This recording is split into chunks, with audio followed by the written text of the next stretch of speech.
Hello friends, चलिए हम आपको बताते हैं समांतर श्रेणी का यनवा पद ज्ञात करना। तो इसमें क्या करते हैं, देखिए प्रथम पद ए मान लेते हैं। प्रथम पद बराबर ए, सर्वांतर डी मान लेते हैं। सर्वांतर बराबर डी। जैसे हम T1 लिखते हैं, T1 को हम केवल ए लिख देते हैं। इसको हम लिख सकते हैं ए प्लस 0t लिखा जा सकता है। और इसको हम लिख सकते हैं ए प्लस 1 माइनस 1 और टी। यहाँ पे 1 है तो यहाँ पे 1 से 1 घटा दिया है। T2 को क्या लिखेंगे, T2 को लिखेंगे ए प्लस एक बार पे सर्वांतर जोड़ देते हैं इसमें। तो इसको हम क्या लिखा सकते हैं, तो ए प्लस 2 माइनस 1 इंटू डी प्रकार से।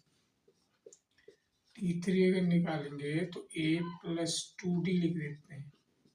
यहाँ पे 2 लिखा गया, इसको हम 3 माइनस 1 इंटू डी लिख सकते हैं। जैसे यहाँ पे 2 लिखा गया है तो 2 को हम इसके टर्म में लिखें 3 माइनस 1।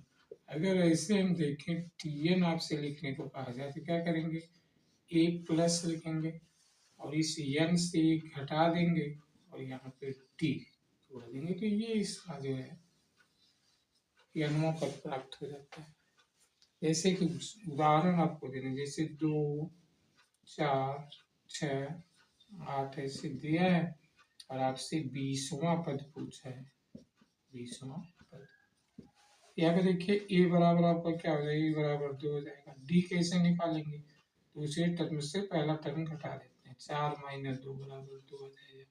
अब एन बराबर देखिए आपको 20 दिया है, तो डी हो गया, ये ए हो गया और यहाँ पे एन दिया है।